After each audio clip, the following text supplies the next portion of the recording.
Selamat siang pemirsa, Liputan 8 kembali hadir di sela-sela aktivitas Anda bersama saya Rahmati Devayanti yang akan membawakan berita teraktual 3 Desember 2021. Berita hari ini datang dari dunia pendidikan. Setelah sekian lama melaksanakan pembelajaran secara daring, akhirnya beberapa sekolah memutuskan untuk melaksanakan kegiatan pembelajaran tatap muka. Walaupun sudah mendapatkan lampu hijau dari pihak Kementerian Pendidikan dan Kebudayaan, hal ini tetap menuai berbagai tanggapan dari para siswa dan tenaga pengajar. Nama saya Yan, saya siswa SMA kelas 10. Sekolah saya sudah mendapatkan giliran untuk sistem pembelajaran tatap muka. Kira-kira sudah mulai berjalan dari bulan Oktober kemarin. Dan saya juga sempat mengikuti jadwal tatap muka. Namun, sekarang sudah balik online lagi karena bergantian dengan kelas lain atau siswa lain. Mungkin itu cara sekolah agar kami tidak berbondong-bondong ke sekolah dan juga untuk tetap mengikuti protokol kesehatan. Menurut saya, sekolah offline dan sekolah online itu memiliki kelebihan dan kekurangannya masing-masing. Sekolah offline itu memiliki kelebihannya, kita bisa bertemu teman secara langsung dan mengikuti pembelajaran secara tatap muka, membuat kita merasa lebih paham dengan pembelajaran yang ada. Kekurangannya karena masih dalam masa pandemi, masih ada rasa takut untuk terkena penyakit COVID ini. Dan kelebihan sekolah online, kita bisa melakukan Zoom sambil rebahan, sambil makan gitu, bisa. Tapi kekurangannya kita tidak terlalu menangkap pembelajaran yang dijelaskan oleh guru. Untuk teman-teman yang masih menuntut ilmu, dengan berbagai macam sistem pembelajaran yang ada saat ini, baik offline maupun online, kita harus tetap semangat belajar untuk masa depan kita. Tetap mematuhi protokol kesehatan, jangan lupa memakai masker, tetap jaga jarak, salam sehat.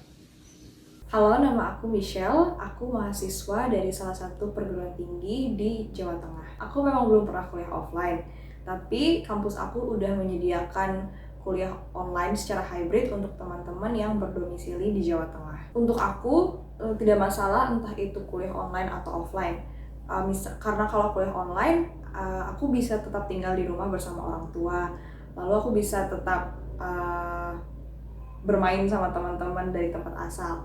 Tapi kalau di kuliah offline juga aku bisa ngerasain secara langsung kuliah tatap muka, aku juga bisa bertemu teman-teman baru dan eksplor tempat-tempat baru itu juga tentunya. Saya secara pribadi, kalau bisa jangan lagi ada daring ya, kasihan anak-anak. Karena kalau saya secara pribadi, saya sama anak selalu video call. Kenapa? Dengan video call saya tahu gitu loh, anak ini nih aktif atau enggak, siap atau enggak menerima pelajaran.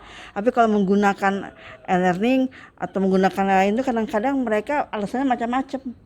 Ada yang ketiduran lah, ada yang sedang lagi jalan lah, udah tahu tuh lagi pembelajaran tapi mereka malah pergi gitu.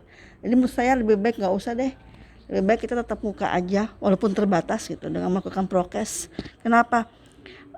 Daya ingat mereka juga kayaknya tambah lamban ya.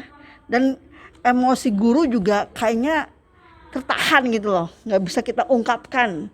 Bagaimana kita mau marah? Anaknya aja kadang-kadang kita telepon juga nggak diaktifin gitu kan. Saya pribadi, kita juga melalui Satgas Covid ya, nggak sembarangan kita ini. Melalui Satgas Covid, lalu juga melalui atasan di pusat juga. Ketika sudah dapat surat perintah untuk PTM, kita laksanakan, tapi tetap juga harus ada peraturan-peraturan tertentu. Kebetulan saya wakil, nah beliau tuh yang pakai masker tuh ketua Satgas Covid. Jadi mematuhi semua peraturan gitu. Maka itu tatap muka juga kan tidak full ya, kita dibagi dua. Contoh kayak ulangan kita pakai 2 sesi, pagi dan siang, tidak full. Lalu juga tidak boleh ada kegiatan di sekolahan. Jadi tidak ada kantin, tidak boleh buka, makanan dibawa dari rumah. Semua tidak boleh. Pembelajaran juga cuma 1 jam dibatasin. Setelah itu mereka harus pulang, nggak boleh berada di sini. Ibu kan tadi di awal sudah menceritakan keresahan Ibu terhadap sistem online. Dengan berlangsungnya kembali tatap muka ini, apa sih yang Ibu rasakan saat bisa menatap lagi wajah-wajah murid yang sudah Ibu dambakan selama ini? Saya senang banget, wah, melampiaskan segala unek-unek saya gitu ya kepada mereka yang malas-malas, intinya malas-malas nih. Ada tuh yang 1 tahun saya belum pernah lihat mukanya, ada tuh berapa orang, sampai saya bilang, oh ini wajahnya ya. Kenapa?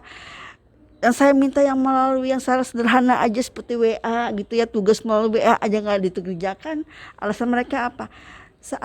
Ulun malas bunda ai, belajar yang tuh online tuh ulun malas, ulun kada bergairah gitu dia bilang. Nah makanya itu ketika gini saya sudah senang banget, walaupun tidak normal ya, belum normal ya, masih selalu semua ada pakai batasan-batasan, tapi saya senang gitu loh, bisa langsung saya bisa memberikan ilmu gitu tanpa lagi perantara. Kenapa? Mereka itu begitu aja tuh nggak ada yang mau memperhatikan, tapi dengan cara saya tatap muka, apa yang saya minta mereka bisa gitu, tahu dan bisa hafal. Beda sama kita KBK daring. Oke. Motivasi saya, mereka tetap harus prokes ya. Mereka harus prokes, harus rajin belajar. Saya bilang kasihan orang tua kalian, nak. Apalagi misalnya kalian yang orang tuanya nggak mampu, atau mereka yang karena COVID kemarin ada yang di PHK segala gitu ya. Saya bilang, ayo nak, yuk kalian berusaha jadi anak yang pintar, berusaha untuk sekolah dan tetap prokes. Dengan prokes kan tetap bisa sekolah. Nanti kalau kita kena COVID lagi, kalian mau lagi sembunyi lagi di rumah, mau lagi kalian belajar lagi melalui online, nggak mau kan? Ya nggak mau bunda, kami ingin begini, kami tetap jaga prokes gitu. Tapi mereka alhamdulillah gitu, semangatnya tinggi. Karena mereka bilang gini, kalau nggak sekolah bunda kami nggak dapat uang jajan, kalau sekolah kami dapat uang jajan. Berita tadi mengakhiri liputan 8 pada siang hari ini. Saya Rahmati Devayanti, pamit undur diri, terima kasih dan sampai jumpa.